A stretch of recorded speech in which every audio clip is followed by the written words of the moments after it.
presidente. Sumikip na sumikip! Inday Sara! Duterte! Duterte! Duterte! Duterte! Hindi ka lang nasulit! Ibang Duterte! Inday Sara! Duterte! Duterte! Duterte! Duterte! Duterte! Ayun, kahit walang kain.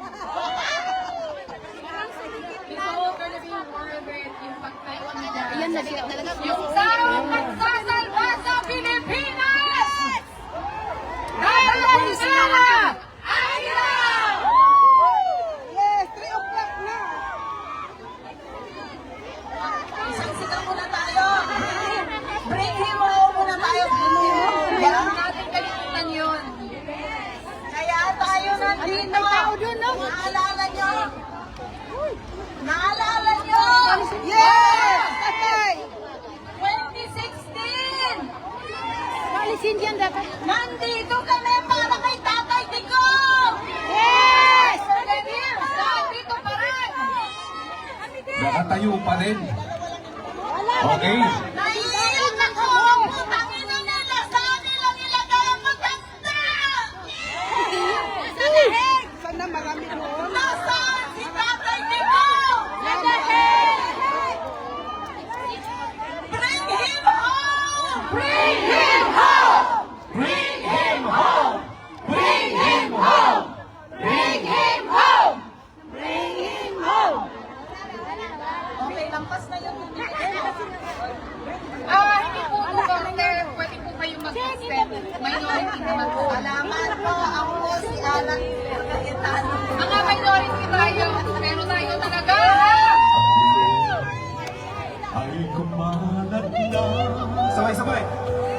Iisa ang nais nila. Isikaw ang nadarama. Pilipinas, muling magsama-sama. All together. Pilipinas, Duterte pa rin. Ang tunay na nagmamahal sa atin. Laban niya ay laban namin. Pilipinas, Duterte pa rin. Sabay-sabay! Ilang bayang minamahal, lagi kang ipagdarasal, na muli kitang makita. Pilipinas, bawat may pag-asa pa. All together, come on! Pilipinas, Duterte pa rin. Ang tunay na nagmamahal sa atin. Laban niya ay laban namin. Pilipinas, Duterte pa rin. All together! Pilipinas, Duterte pa rin. Ang tunay na nagmamahal sa atin. Laban niya ay laban natin. Pilipinas, Duterte pa rin. Pilipinas, Duterte pa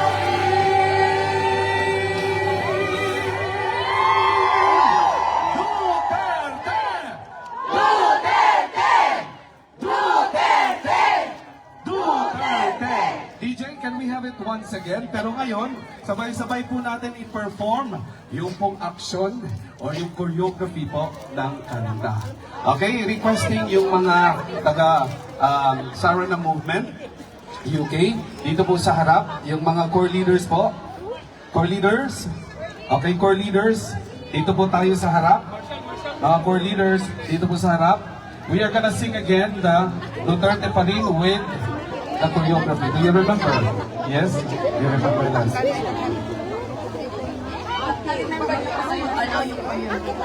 Okay, yung chorus muna, Ann. Ready? Ready, Pilipinas? Okay. Wala naman laman, tubig. Sana ba yung yung mga performers po natin? Alright, Pilipinas. Sige. Pilipinas, Duterte pa rin Ayun yun na. ang tunay na nagmamahal sa atin. Laban niya ay laban natin. Pilipinas, Duterte pa rin. Pilipinas, Duterte pa rin. Okay, sige. Okay. Pilipinas, again. Pilipinas, Duterte pa rin. Ang tunay na nagmamahal sa atin. Laban niya ay laban natin. Pilipinas, Duterte pa rin. Okay? Alright? Hapit na si Ricky DJ, shall we have it once again, please? Antos na lang! Alright, alright. Okay, DJ, here we go. Ayan o. Wala na, nauna. Wala. Ay! Ang gulo ay kumalat na. Iisa ang nais nila. Isigaw ang nadarama. Pilipinas, muling magsama-sama. Oh, sige na! Come on! Pilipinas, Duterte pa rin. Ang tunay na nagmamahal sa atin. Laban niya ay laban natin. Pilipinas, Duterte pa rin.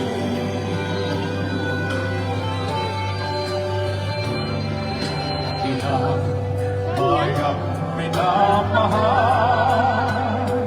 lagi kang ipagdarasal, na muli kitang makita. Pilipinas, pagod may pag-asa pa. Nandito na tayo. Pilipinas, Duterte pa rin. Ang tunay na ating pong pinakamamahal na Pangulo, Vice President Inday Sara Duterte.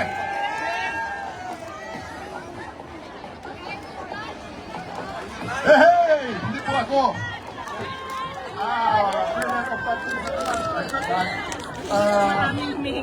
Kung asking cooperation, lalo na yung mga nasa daanan dito sa kaliwat kanan mo. So we are expecting, hindi naman mababa pa helicopter si Dito Sara. So probably it's either from here or from there. Okay? So request po namin, huwag naman po natin kahirapan ng mga nakapis. No, walang tulakan. Pare-pareho po tayo na ang tuto. Itaas nyo lang yung mga camera nyo, cellphone nyo. Kung ulo ko makuha nyo, pasensya kayo. Di ba? So lalo-lalo na ito dito, pasikip ng pasikip. Parang padirgyan yung daan. Ay, ganun, sir. Sana all. Ay, ganun talaga. Sabi pa ni Manang, sana all. Sana all. Pati-widen yan! Oy! Nagsalita nga ako doon, sabi ko, walang dudumog. Hindi maganda pag nadumog si Titi. Nakakahiya sa mga Pilipino UK. Para tayong mga unruly. Okay. And then, what? Dahil meron po tayong chance makipag-picture isa-isa sa kanya. We will organize everybody to file a line, dalawang line. Kami pa rin tagabantay, isa-isa magpipicture. If Bibi Sara will not feel safe, kanselado po yun. Okay? So we need your cooperation para lahat tayo meron selfie with VP Sara. We have to do this kasi hindi naman palagi na dito. Cooperation para makapag-selfie tayo. Once security niya magsabi, VP, it's safe. Dahil ang gugulo, cancel. Even ako magsasabi, cancel kasi kami yung nahihirapan. Inaaway kami, doon sa kanila. Okay! Tuloy na ang ligaya.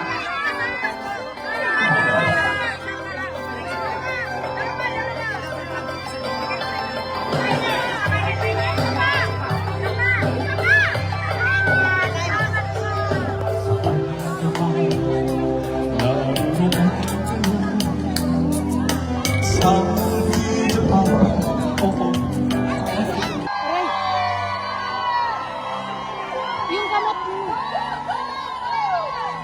We love you! Sara Duterte! Security guard!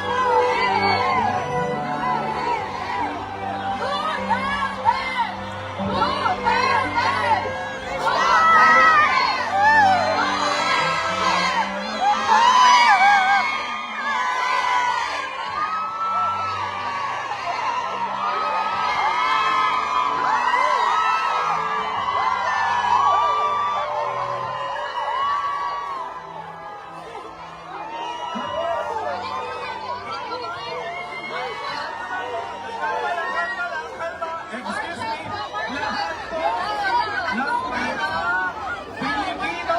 Dali lang, guys. Excuse me. Hello. Kalma po. Guys, huwag na masyadong Okay, kalma lang. Anyway, di ba sabi ko kanina, lahat po ng mga Pilipino sa United Kingdom ay disiplinado. Disiplinado ang lahat ng mga Pilipino sa United Kingdom. Can we expect you to do that? Yes! Then, calm down. Excuse me. Calm down. Yung pinractice natin kanina. Pinractice down. Kanina nasa na. Okay.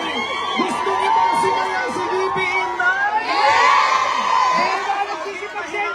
Isang malaking palakpakan!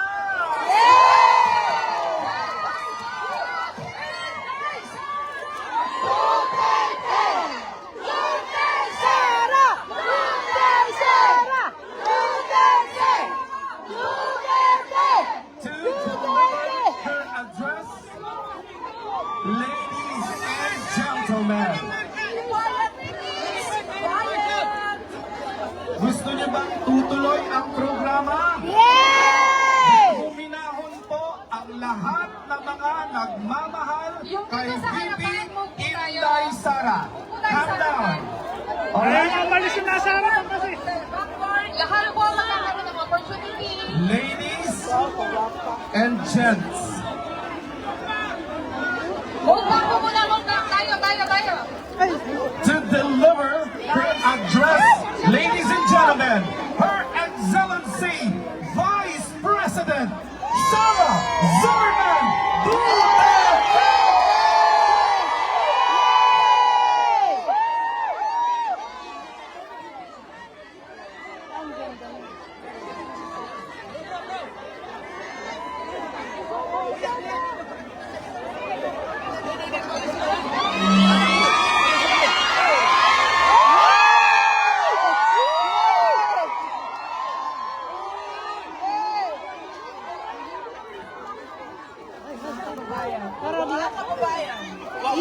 Huwag ka nang pumasok, te, kasi magugulo. Tayo-tayo lang naman to, eh. Oh.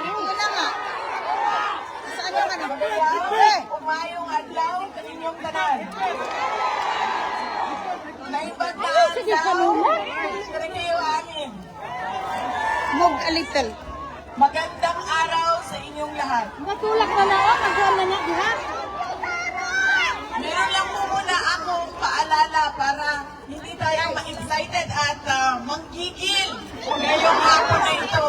Kasi makita mo, sobrang dami ng ating mga cellphone, camera, at iba't ibang pang-photo at video na gamit. Ibig sabihin, lahat gusto makakuha picture. Inday Sara, wala na kami pakialam sa message mo. Basta meron lang tayong selfie. Kaya, binigay ng organizers para sa ating lahat mamaya ang photo opportunity ng lahat. Isa-isa.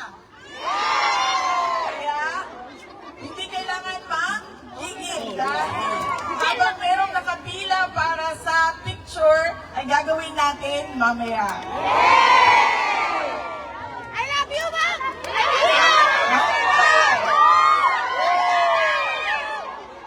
Maraming salamat sa inyong paanyaya sa akin na bumisita dito sa United Kingdom.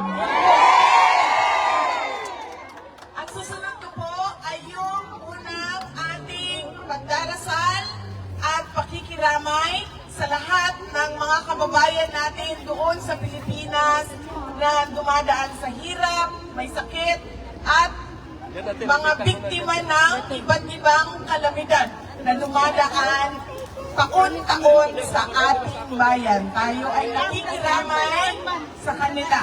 At kailangan ipaabot natin ang ating moral support, even financial support sa lahat ng mga biktima ng sakuna sa ating bayan. Wala ka. I love you, Bibi Sara! Maraming salamat.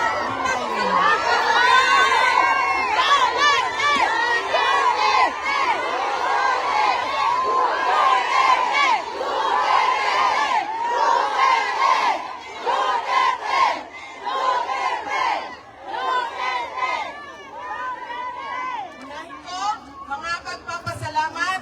Una, ang pagpapasalamat natin sa Diyos.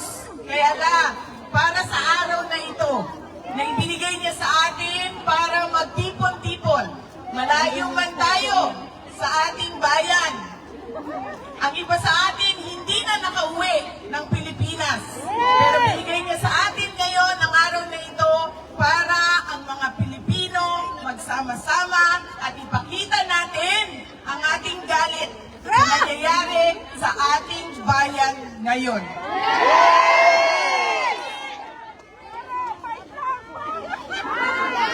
Susunod, na pagpapasalamat ay syempre ang pagpapasalamat natin sa organizers natin at sa mga volunteers natin. Dahil kung hindi dahil sa kanilang preparation, sa kanilang organization, sa kanilang sistema, ay hindi natin magagawa ang ating programa ngayong hapon na ito. Kaya maraming salamat po sa itaas ang kamay mga volunteers!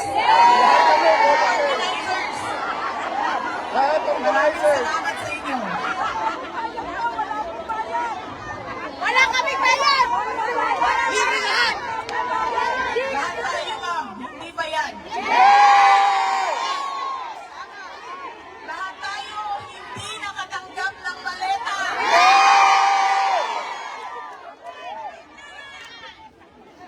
Nagpapasalamat tayo, syempre, sa local government unit ng London at sa UK government dahil pinayagan nila tayo. Ngayong hapon na ito. Ang susunod na pagpapasalamat ay mula sa akin para sa inyong lahat. Marami ang nagbiyahe sa iba't iba at malalayong lugar ng United Kingdom. Maraming salamat. 4 na oras, 5 oras, 6 na oras na pagbabiyahe para lang makaabot dito ngayon. Meron ang nawala sa trabaho. Absent mo na! Nag-undertime, nag-absent, Absent mo na! nawala ng trabaho dahil hindi pumasok. Hindi na natuloy ang biyahe. Hindi na natuloy ang lakad dahil ibinigay ninyo ang oras ninyo para sa ating pagtitipon ngayong araw na ito. Maraming salamat sa inyong lahat.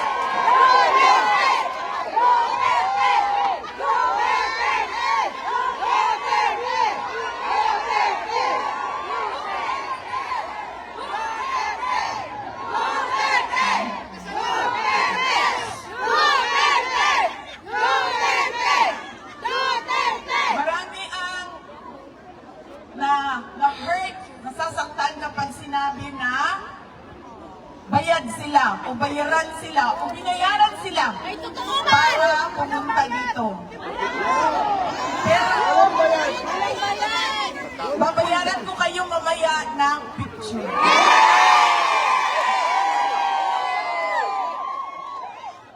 Yung picture na yan, walang priceless yan.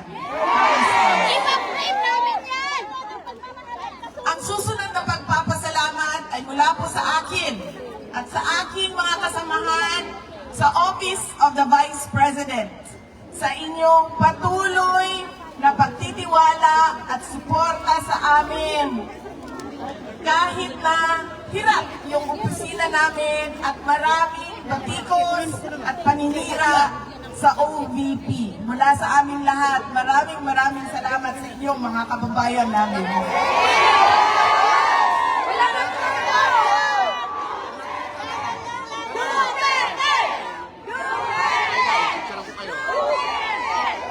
Ang susunod na pagpapasalamat, makikita ko po siya sa susunod na linggo. Mahal natin lahat at inaantay natin lahat ang kanyang paglabas at pag-uwi.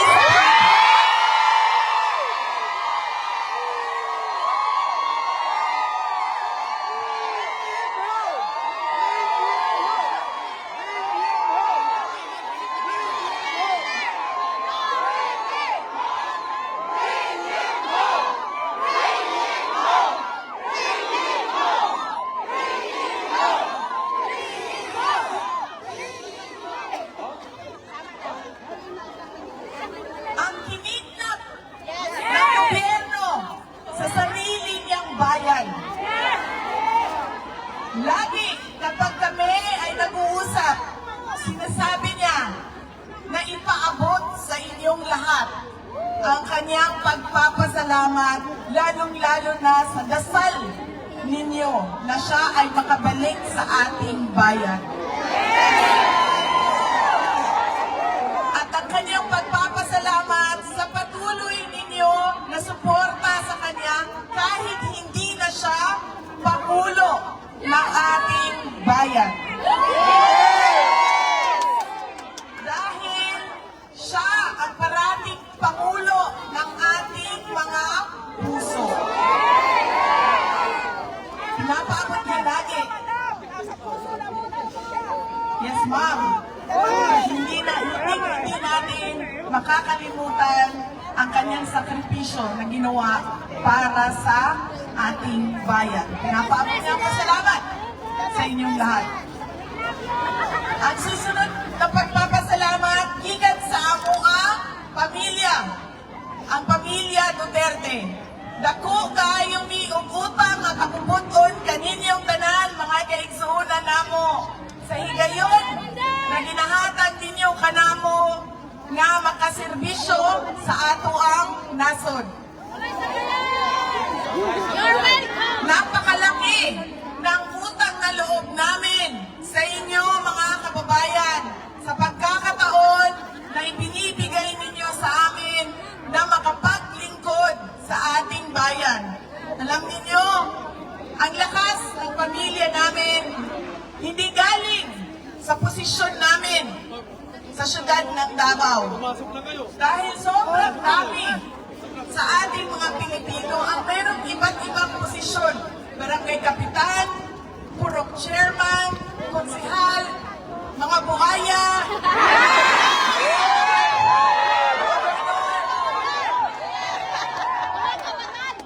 sobrang dami mayroong posisyon. Hindi galing sa apelido. Dahil lahat naman tayo may pangalan, may apelido.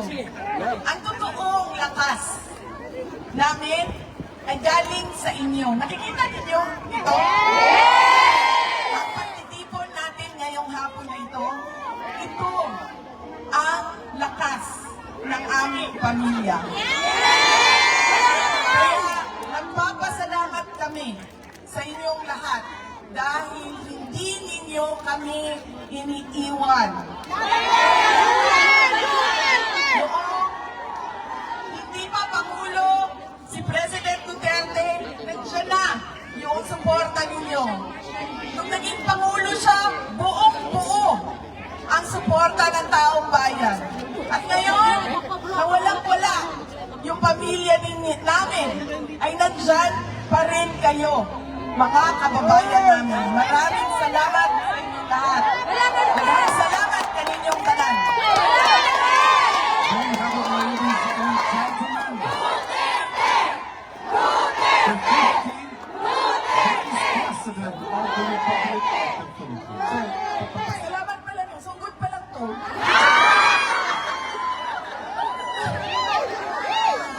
Ang susunod ay may time limit tayo sa bukas pa ako pupunta ng Hague. So, alas 12 tayo ngayon. Susunod na pag-uusapan natin ay ang pagmumukha ng isang adik.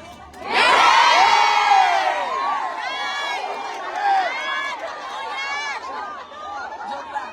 Okay, sana grape drinks. Ang susunod ito ay ang estado ng ating bayan.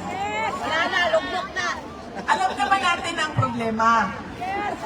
Di ba nga, kaya nga kayo nandito sa ibang bayan. Kahit na nalulungkot na kayo, namingaw na mo sa inyong mga lugar kung asa mo gikan. Dahil maraming problema ang ating bayan. Hindi na natin pag-uusapan yung problema. Ang pag-uusapan natin ay kung ano ba yung gusto natin makita, maramdaman sa ating bayan. Ako po ay naging mayor. Napakasimple ng gusto ng isang Pilipino. Dahil hindi karamihan sa atin, hindi naman pinanganak na mayaman. So, ibig sabihin, ang gusto natin ay yung pinaka-simple na gusto ng isang ordinaryong mamamayan. Makapag-aral na maayos ang ating mga anak. Na may dekalidad ang edukasyon. Ngunit, kung nakikita ninyo, karamihan ng ating mga kabataan ay nasa public schools. Pero ang antas ng kalidad ng ating mga paaralan at edukasyon ay kulang na kulang. Paano natin nalalaman yon? Dahil nakikita natin yung performance ng ating mga kabataan. Kung ikumpara natin sa average na performance ng ibang mga kabataan sa ibang lahi at sa kanilang grade o grado. Ang gusto natin, tayo ay makapagnegosyo, na hindi tayo nasa scam, na hindi tayo pinapahirapan ng local government unit sa mga requirements. Magnenegosyo ng maliit, napakalaki ng hingi. Laki ng tax mo. Napakalaki ng tax. Hindi pa kasama doon ang corruption. Sa barangay permit hanggang sa building permit, papunta sa mayor, sa city treasurer, sa lahat ng antas kung saan kailangan natin ng permit. Wala na ang negosyo. Hindi pa nagsisimula, wala na ang negosyo. Ang gusto natin, makapagtrabaho. Pero, walang available o walang opportunity sa trabaho. Kailangan 2 years experience. Ang nangyayari sa atin, graduate ng college, graduate ng education, pero umaalis sa ating bansa. Nagtatrabaho sa hotel, nagtatrabaho bilang carer, dahil walang oportunidad na trabaho sa ating bansa. Ang gusto natin, lumabas tayo sa bahay natin na hindi tayo natatakot na mawawala, ma-snatch ang ating bag, ang ating cellphone, ang ating mga alahas. Ang gusto natin, yung ating anak, lalaki man o babae yan, at bakla,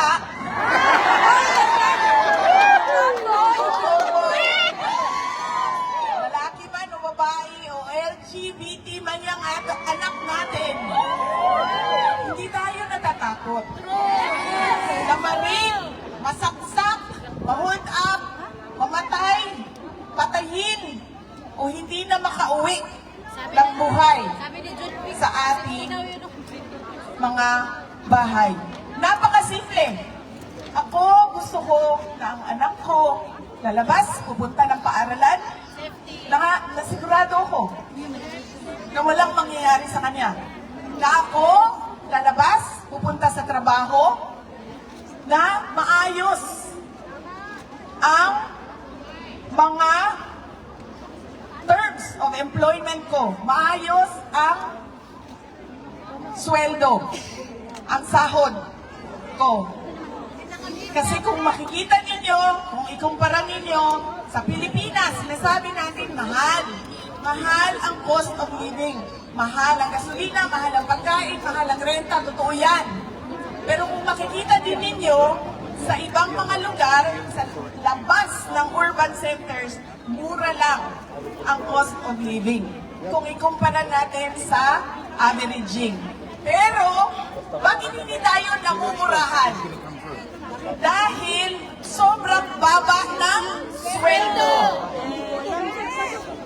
Kaya nauubos pa rin yung pera natin. May trabaho man tayo, ubos siya sa pagkain.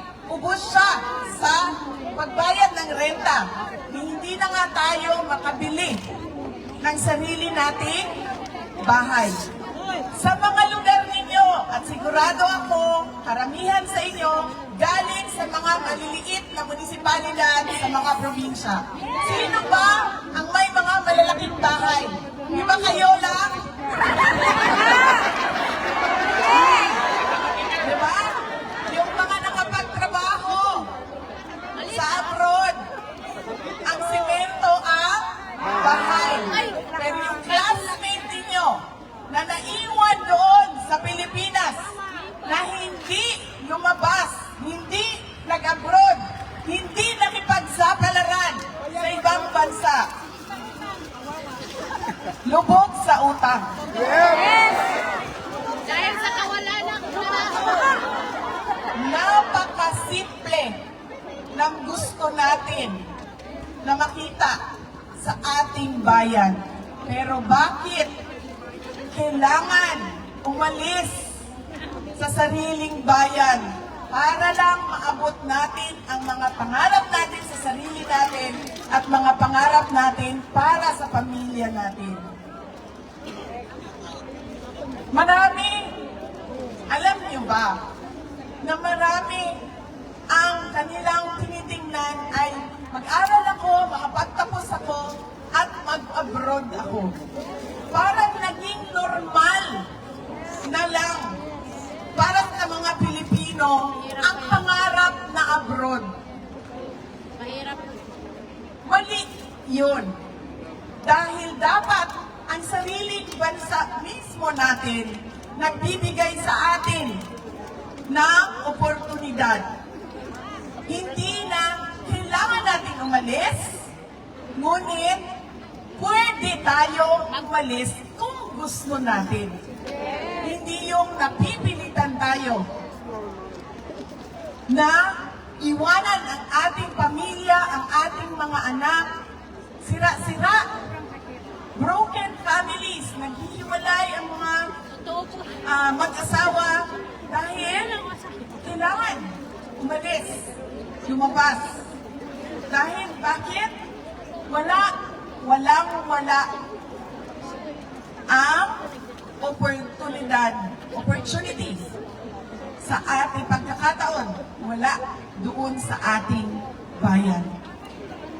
Napakasimple ng gusto natin at hindi mahirap yun ibigay ng pamahalaan. Bakit? Makikita ninyo yun sa ibang bansa. So bakit nagagawa nila? Walang korupsyon. Totoo yan. Dahil napakaraming buaya sa Pilipinas.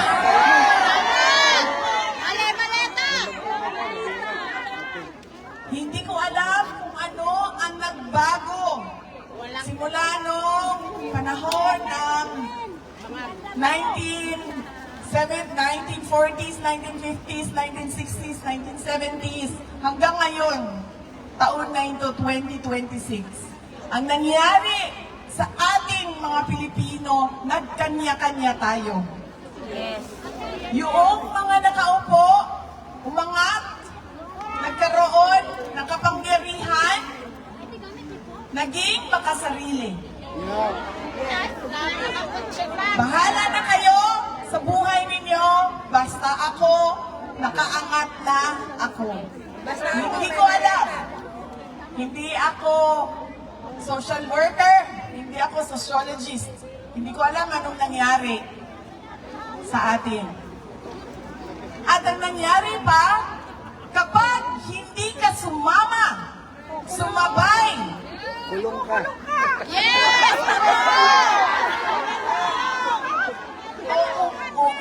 umayon sa kanila, ay ikaw ang mali at ikukulong ka.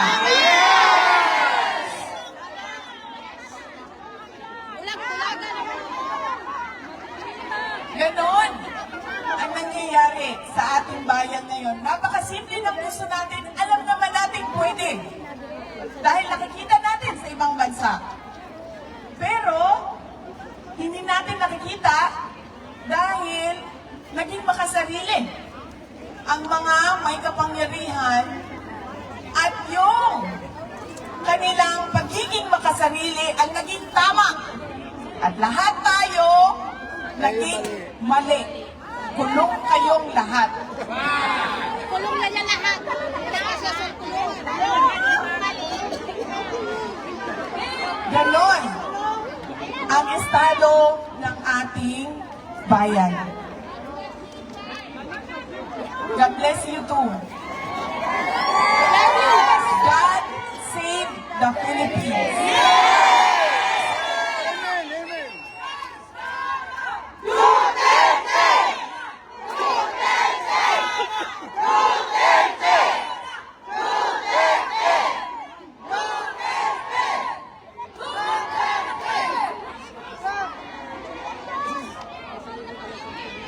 Isa pa na laging nangyayari sa atin.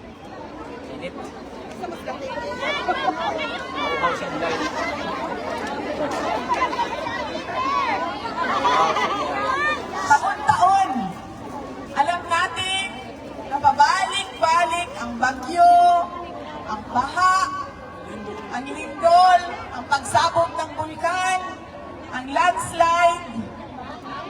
Ano pa bang nangyayari sa atin?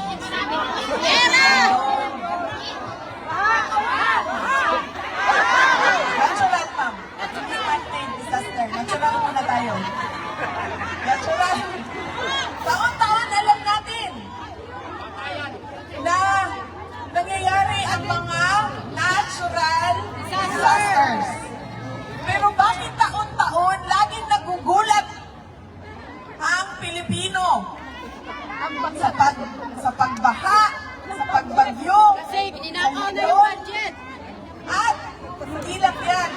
Pagkagulat natin, sira-sira lahat, hindi na makabangon ulit. Dahil sa corrupt. Kung maalala ninyo, nagkaroon ng malaking lindol sa Cebu. Noong mga ilang buwan na ang nakaraan. Pagbisita namin ng Cebu, nitong bago lang, ganun na ganun pa rin. Para silang bag kahapon lang na lindol.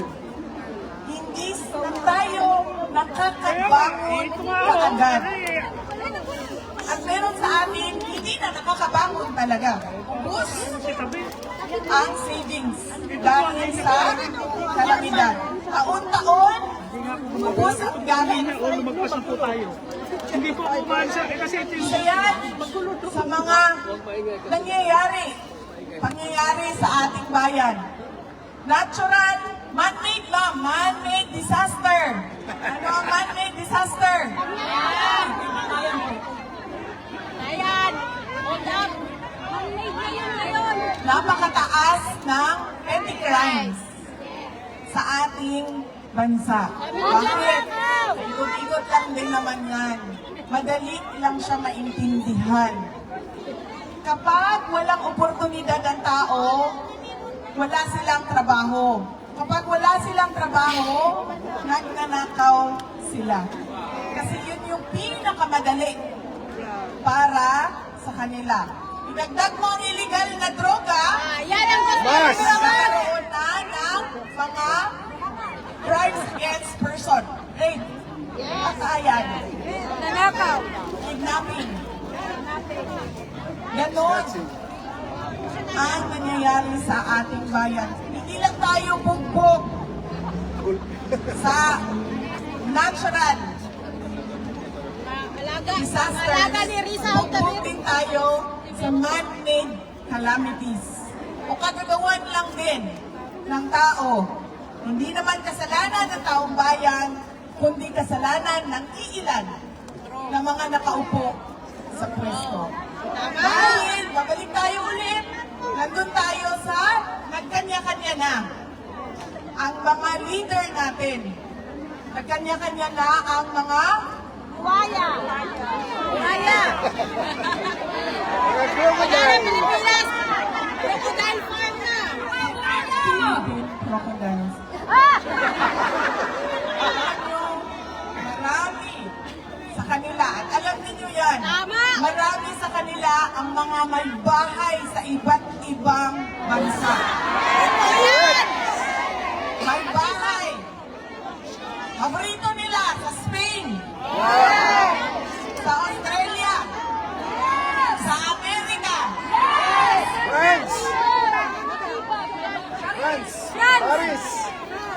sa iba't ibang lugar kung saan may golden visa. Napakagain para sa kanila na umalis ng Pilipinas kapag hindi na maganda ang sitwasyon. Biglang nagkasakit! Pero, paano kami na ayaw namin umalis ng Pilipinas? Paano yung mga pamilya ninyo na hindi makaalis ng Pilipinas? Iiwanan na lang tayo na magtiis sa kalat na ginawa ng ilang Pilipino lang na makasarili ang kanilang interes.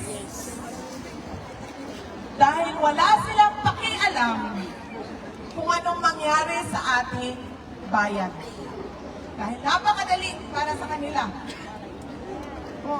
Ilang milyon, bilyon, ang sinasabi ko sa inyo, darating ang 2027 budget, ubos na naman yan. For sure, Bibi Sara! Wala na! Walang tigil ang nakawan. Nasilang mga Hoy, ang Manila na Pilipino. yung maligya! Ngayon, hindi ko masagot kung bakit ganyan ang pag-uugali nila. Pero, ang pagkakaalam ko, ang mga Pilipino ay may pagmamahal sa bayan. Hindi tayo magpapatalo sa ilan na ang mahal nila ay ang sarili nilang balat. Mamatay din yung sila! Ang sarili nilang interes. Nagpapasalamat tayo lagi sa ating mga overseas Filipino workers. At sa mga Filipino migrants. Dahil alam naman natin na ang dollars ninyo ang pinakamalaking remittance na pumapasok sa Pilipinas. Busog ang mga buhaya! Pounds. Mas malaki pa. Ang pounds ninyo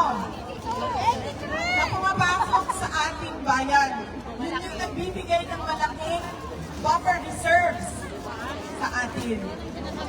Kaya nga diba, ang bagong bayani ay ang overseas Filipinos. Napakalaki ng pagpapasalamat ng buong bansa sa inyong kontribusyon sa ating ekonomiya. Oo nga. Hindi na kasalaman ng At gusto namin malaman ninyong lahat na kami na nandoon sa Pilipinas. We truly appreciate your determination and hard work. Lalong-lalo na sa mga kapatid ninyo, pamangkin ninyo, nanay at tatay, mga magulang ninyo na sinusuportahan ninyo doon sa Pilipinas. Maraming salamat sa inyong pagmamahal sa inyong mga kapamilya at sa ating bayan.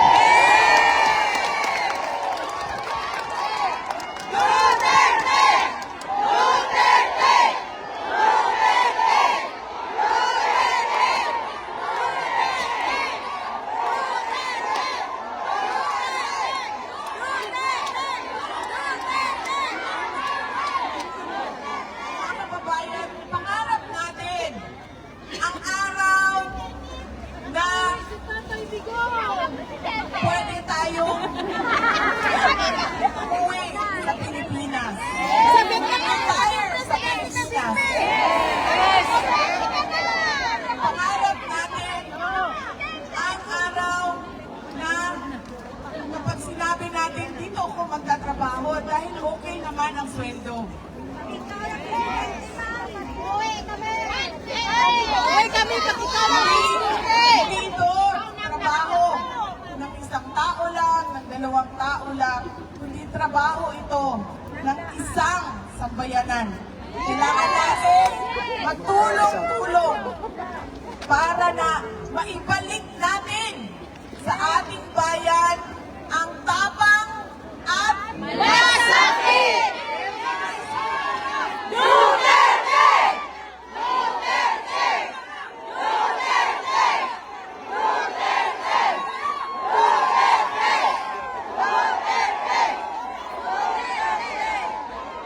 tapang at malasakit na nakikita natin sa puso ng mga Pilipino na nawala. Hindi natin alam kung bakit, pero dapat alalahanin natin na ang bayan natin ay para sa ating mga anak. Dahil ano ba ang edad nating lahat na nandito ngayon? 60. 70. Ilang taon na lang ang naiiwan sa atin? 20 years, 25 years. Pero ilang taon ang naiiwan para sa ating mga anak? 50, 70 years. Ibig sabihin, dapat paniguraduhin natin na 70 years from now, mas maganda, maayos, malakas, doon ay kalambuan, doon ay kalinaw ang atuang nasod para sa ating mga anak. Ayaw natin na 70 years from now, ang ating mga anak ay tulad ng ating mga overseas Filipinos ngayon. 16 hours nagtatrabaho. Para lang masuportahan ang pamilya na naiwan sa Pilipinas. Mga kababayan, ibalik natin ang tapang at malasakit. Hindi siya trabaho ng isang tao lang. Trabaho natin yan para sa ating mga anak, mga apo. Mga kababayan, ang lahat ng ginagawa natin ay para sa Diyos, sa bayan, at sa bawat pamilya Pilipino. Shukran.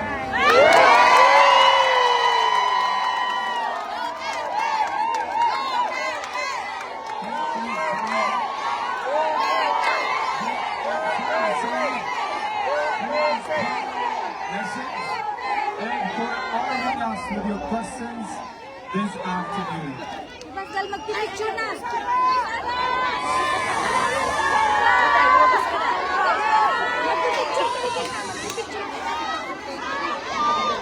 Once again, thank you very much, Your Excellency, for your inspiring message and for honoring us with your questions this afternoon. We shall now proceed with our photo opportunity and fellowship. Yung mga tapos na po.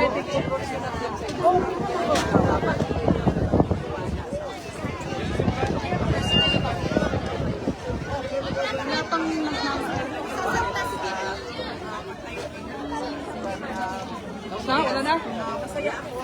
Wala na.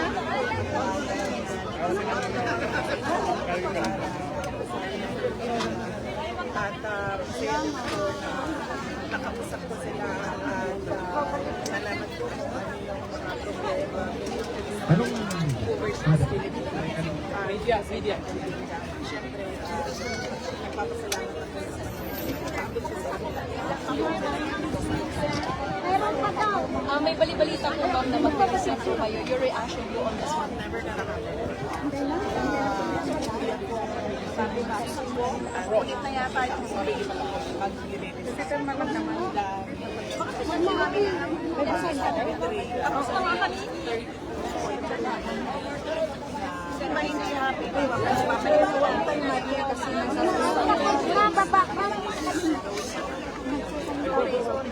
You have publicly declared that you will run for president in 2020, and Senator Robin Padilla said that he is willing to run as VP. Your reaction to this? sa ngayon, pag-prioritize namin sa work defense. Kahit pa man na sinabi ko na tatakbo ako sa 2028 lahat yun, lahat ng preparations yun ay mangyayari kapag tapos ako. Last two questions po, ma'am. Ano po ang masasabi niyo sa nananatili niyo po mataas na trust and approval rating po sa mga iba't ibang survey po ng tao? Ako ay isang blessed na tao ng Diyos langit sa pagbala ng hirapan na pinagdadaanan namin at sa pagkakaroon ng administrasyon sa akin, sa pamilya at sa sa region ko rin support ng sa babae. Kaya nga, talagang bagay yun sa Diyos ang nakakasalamat at syempre sa akin. Last question, ma'am. Ang huling mensahe niyo po para po sa ating mga kababayan. Huwag tayong mawala ng pag-asa. Alam ko, frustrated na ang mga tao, gabit na ang mga tao. Nawawalan sila ng pag-asa na kung meron pa ba pagbabago at mas maayos na Pilipinas para sa atin at para sa ating mga anak. Pero kapag tutulungan tayo, natin ang napakalaga sa atin. Meron pag-asa ang mga Pilipino at ang ating pagmamahal. Salamat, ma'am.